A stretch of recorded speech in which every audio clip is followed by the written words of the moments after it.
set aside to honor fathers. We thank you, God, for those who made it into the house. We thank you for the songs that has been went forth. We thank you, God, for those guests, those visitors of ours, guests of ours who have come to spend time with us on this day.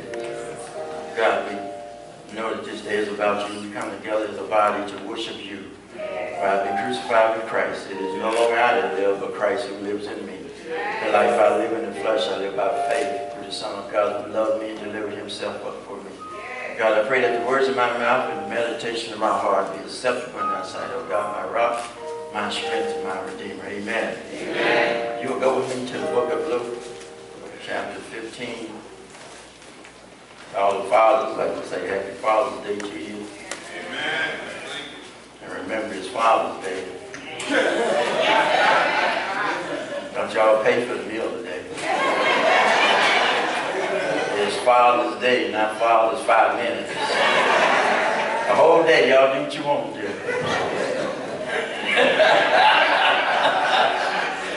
Sister Johnson say, not little Jackie. Luke chapter 15, starting at verse number 11. I'll be reading from the NRSV. We thank God for those soldiers who've been just rotated back here, been out. So we thank God for them. Some of them are here for the first time they're watching. Thank God for taking them and keeping them and bringing them back safely. St. Luke chapter 15, starting at verse 11, read from the NRSV. Then said Jesus, there was a man who had 2 sons. The younger of them said to his father, Father, give me the share of the property that will belong to me. So he divided his property between them. A few days later, the younger son gathered all he had and traveled to a distant country. There he squandered his property in dissolute living. Verse 28. Amen. Then he became angry and refused to go in. His father came out and began to plead with him. You may be seated. On the day for just a few minutes, I would like to talk about the fast and the furious. Today I come to you as a reporter on a story. This story is true because Jesus said there was a certain man in this text. You will notice there is no emphasis on a mother, but on a man. Family is the theme of this text, as family is the theme of that movie, Fast and Furious. The father has sons in the first installment of Fast and Furious, just as this father in our text have sons. But there's a challenge in the theme, in the movie as well as in this text. We have to realize I don't care who you are. I don't care where you're going, or where you're coming from. Every family will have some challenges. If you are looking to have a perfect family, one with no issues, the only way that that is possible is that you don't have a family. And I realize that even if you stay in isolation long enough, you'll start having problems with your own self. The father in our text had prepared to leave an inheritance for his children's father. And that means he was a good father because not only did he take care of himself, but he made provision for his kids as well. Every good father, according to the Word of God, think about the next generation. Everything you have should not go just for you. This father is a great paradigm because he is prepared to leave something behind for his sons so that his sons would not have to have fish fry dinners to take care of his expense at his home going. They don't have to have a fish fry dinner to raise money to bury their own dad. This father was prepared to leave something behind other than bills and bad memories. I left his father because he left and looked out for the next generation. His father saved for a rainy day. On the one hand, his father is solid, but on the other hand, his father is challenged. His father has 2 sons, and the baby son comes to him and says, Dad, I'm tired of washing the dishes. I'm tired of taking out the trash. I'm tired of being in this house when you say I have to be in. I'm tired of following your rules. I'm tired of having you check my iPhone and my iPad. I'm tired of you leaving my code to my Instagram. Y'all like to get quiet. Your kids ain't gonna jump on you the church. Wait till you get home. Father, can you give me what belongs to me? I'm ready to get out of Dodge. So the father decides to divide up his living, and he gives a portion to the younger son. The father gives the son what he asked. But notice the son does not ask Daddy, Daddy, how can I earn what belongs to me? Daddy, how can I work for what I want? Daddy, can I just borrow the car? And I promise to bring it back with a full tank of gas and clean like I took it. Now, but this son says, Daddy, give me what belongs to me. Ain't worked for it. Ain't put in no time for it. But he already can't wait for Daddy to die before he gets what he thinks he gets. You see, the challenge with many of our young people today is that they had this give me syndrome. They walk through life feeling like everything is owed to them. They walk through life expecting something for nothing. Matter of fact, we the cause of it in some regards because we have children who want to talk on their phone all night long, play a video game till 3 in the morning. They won't clean their nasty room, and guess what? Guess who's paying for their phone bill? It ain't them, because most of them don't even have a job. You been out asking to clean their room? You been out asking to fold no laundry? Yeah, y'all got quiet on me. We give in to them too much in this give me syndrome. And here's the question, parents. Are you overcompensating in one area of life to make up for another area of life that you may not be fulfilling them in? And so instead of fulfilling them, you make up by buying them a $300 pair of Jordans they ain't got but a 10-cent brand. It don't make sense. So I'm sorry, honey. I just felt it. So they allow certain dress codes. They allow their kids to dress any kind of way, to fill in the voids in their children's life with stuff, because you know you're not there to give them the time that they need. You're not there to give them the direction and instruction they need. So you allow them to do things that normally you wouldn't allow them to do. This father, he gives into this giving syndrome, which leads to the first movement, which is what I call the fast. Verse 12 and 13, it says it like this. A few days later, the younger son gathered all he had and traveled to a distant country. And there he squandered his property in dissolute living. When he had spent everything, a severe famine took place throughout the country, and he began to be in need. Many people live like the title of Fast and Furious. Many people operate out of the fast tracks of life. The fast is our carnal nature. It's a taste of freedom. And a child, once they have a freedom, and once you get that freedom, it's just like being in a candy store. You got so many choices, you just can't make up your mind. And so you grab a little bit from over here. Okay, I'll move on. They run off into the fast lane. Too many of our young people and our old people are posting all type of stuff on social media of and about themselves for the world to see. And you got to realize that once it's out there, once it's posted, it's out there. You can delete it all you want, but somebody always know how to go in and get it. Simply because you got freedom to do everything don't mean you ought to do everything. How many 14, 15, 16, 17-year, 30, 40, 50, 60-year-old men still walk around complaining, talking about what daddy didn't do for them? And so you refuse to grow up because you say you ain't have a daddy, father figure in your life. And so you still walk around being irresponsible, still ain't got no job, still don't want to take care of your obligations, simply because you refuse and you want to live in the fast lane of life. You can do everything you want to be, but be responsible. We are parents, we have to stop subsidizing the fast area of our children's life. I mean, if they don't have a job, then they don't get what they want. I mean, if you don't have a job to be responsible, why should I take care of all your wants and you won't do nothing around the house? text today ends up in the fast lane, and much like the movie, he wants stuff without working for it. He wants to take stuff that really is not his to satisfy his own life. This boy has wasted everything, and now he's connected to folks who's with him, and he should not even be around. He's a Jewish boy, and he finds himself slopping hogs. Jewish boys would never even come in proximity of pigs, let alone feeding pigs. Things have gotten so bad in this boy's life that he gets the same appetite as the pigs. And you know, if you hang around a wino enough, you'll start getting appetite for something to drink too. The text says he desired, I ain't gonna lie to you, look at verse 16. Verse 16 says, he would gladly have filled himself with the pods that the pig would eat. Because he hung out with the pigs long enough, he started to want to eat what the pigs was eating. If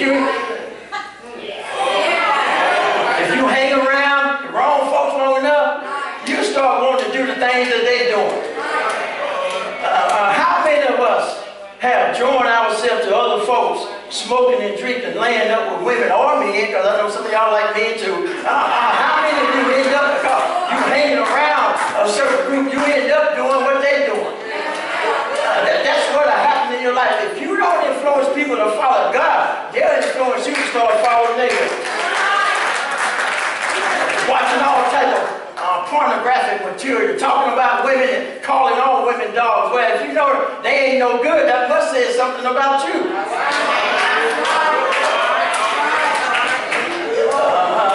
Living the fast life. How many of us are guilty of allowing our children to live in the fast lanes of life? I still believe a 13-year-old girl ought to look 13. Nobody else can say it, men should say something. I think if you're 13, you ought to look 13. We start them off grown, then when they get 15, we can't do nothing with them. We can't handle them because we place them in the fast lanes of life. I've never seen so many 8, 9, 10, 11, 12-year-old kids with so many tattoos and piercings, and they ain't got no job. And so if they got it, I know the parents or somebody had to give them the money to get it done. And then we sit around and talk about how cute and how classy it is and don't realize we setting up a trap snap. And they got, I seen a girl the other day, had shorts on so short, I didn't know if they were shorts or underwear. Yeah, I didn't know. And we let her walk around with stuff like that on. And we think it's Jew. That ain't Jew.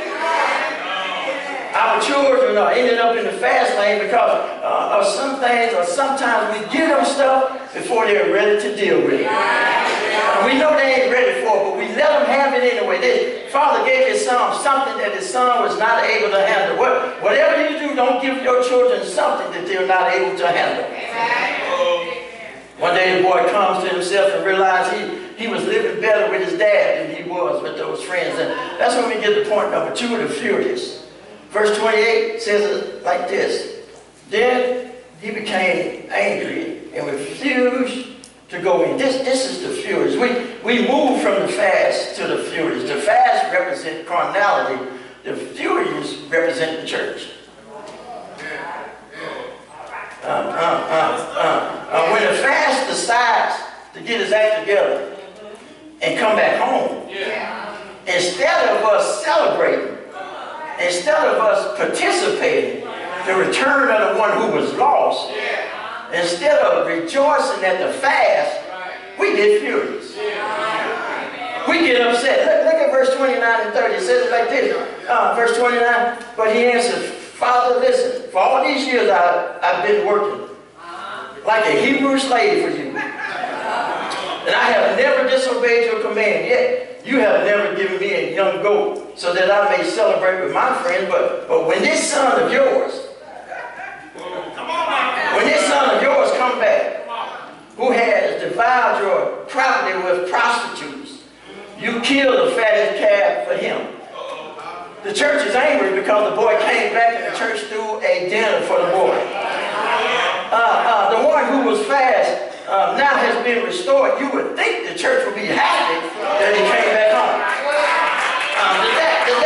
The the dad uses his own resources to throw a party for his son that came back home, and his son that's been living at home all the time get upset because the dad used his own resources to throw a party. Tell me that don't sound like church folk. I ain't put my tithes and offering in today because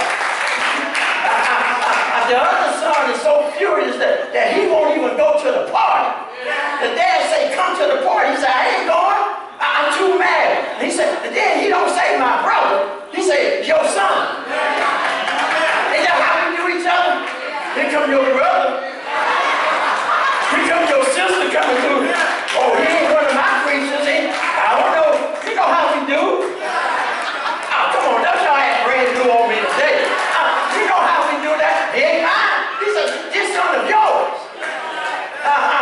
And watch this. I love this thing because Jesus never said anything about the boy being with prostitutes. Read it. Jesus just says the boy wasted his money. It could have been on lottery tickets, couldn't it, Brother Kimbrough? I mean, just because he wasted it don't mean.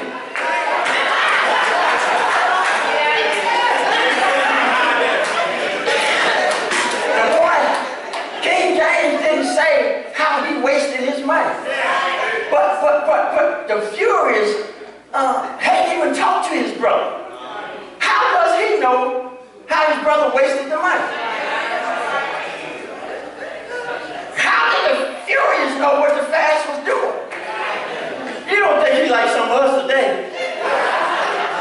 See stuff just so we can come back and talk about it. Are we out there doing the same thing?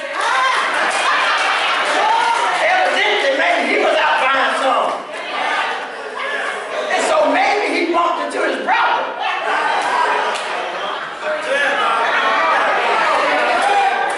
Y'all answer me, I'm asking a question. If he wasn't there, how he know what went on? The furious talk about something in what's called fact terminology. He makes it a fact that he knows what his brother was doing. How does he know it? The text never specified what is meant by righteous living.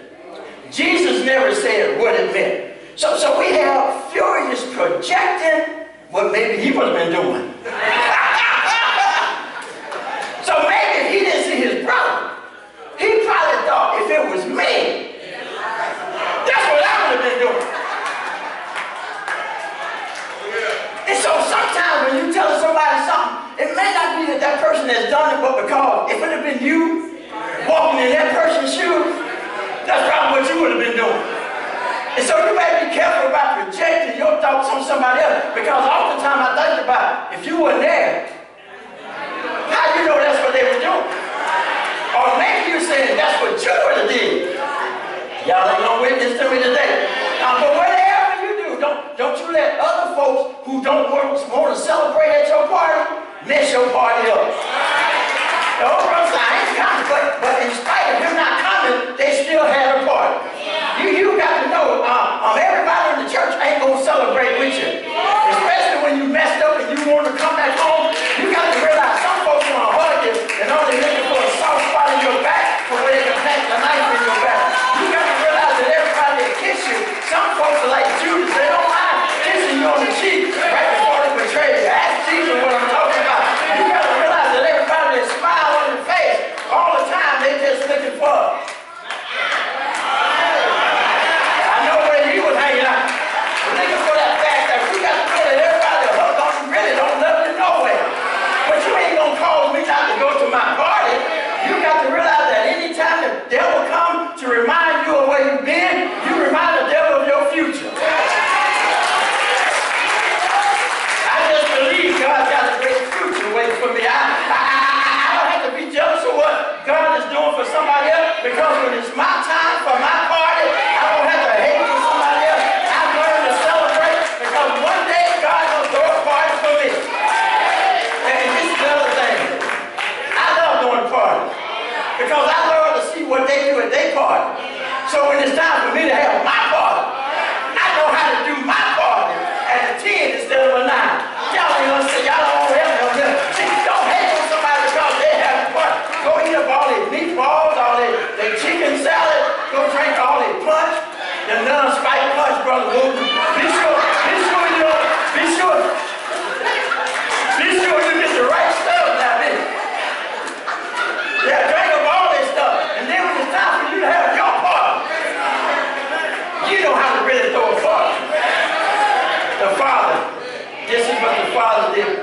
3. Number 3, the Father, verse number 31, the Father, he says, then the Father said to him, son, you are always with me. All the time. It's mine, it's yours. Verse 32, but we had to celebrate and rejoice because this brother of yours was dead and has come to life. He was lost, now he's been found. The Father represents what I call consistency, and that's what's missing in our lives today is consistency. I've learned that really the Father is the prodigal. Because the word prodigal means extravagant, lavish, superabundant. It's not the son who's the prodigal, but it's the Father who's the prodigal because he gave extravagant mercy every morning. He shows with abundant favor every morning because he's constantly looking for his son to return. So the Father is actually the prodigal one. And so here's what I'm saying. I thank God the Father is consistent. Whether we are fast or furious, we serve a God who is consistent because he watches over us every day and every night. So you and I ought to be able to thank God for nothing else but for him being consistent in our lives.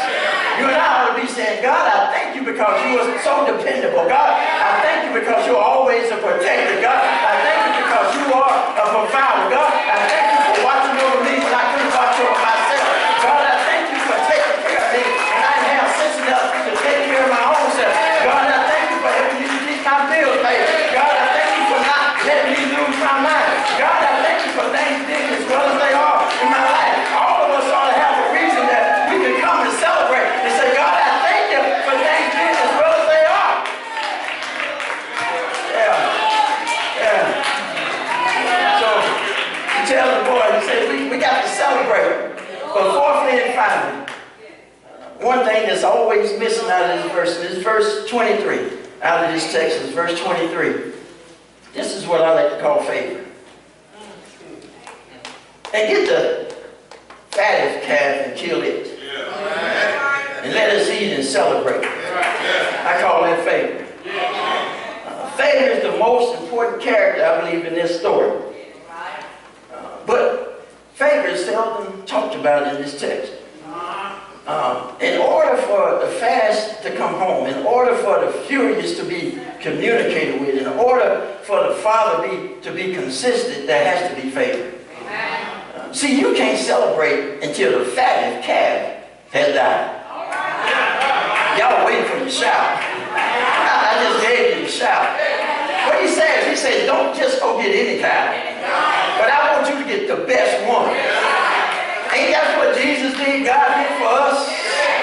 He didn't send mercy down. He didn't send justice down. He didn't send the Holy Ghost down. But when he sent down for his son gave his life that we may have life. And the Bible says that one Friday he died.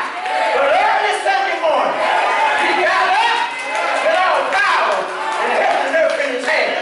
Didn't God give you his very best? You ought to give God your very best. You ought to say, God, I'm all yours. Whatever you need, I am available. God gave you his best. You ought to be able to make some noise on this Father's Day because God gave you his very best. When we didn't deserve it, he gave it. When we was unwilling to live right, he gave it. You ought to be happy today that God's son died and he bled and he got up 3 days later with all power. Amen. Doors of the church open. Doors of the church open. If somebody here does not know Jesus Christ as Lord and Savior, do not have a church home, would like to come under watch here, like special prayer, there'll be an opportunity to come forward. There's somebody in the house today who do not know Jesus Christ as Lord and Savior, would like to come. We would love to have you. We would love to have you be a part of our family if you just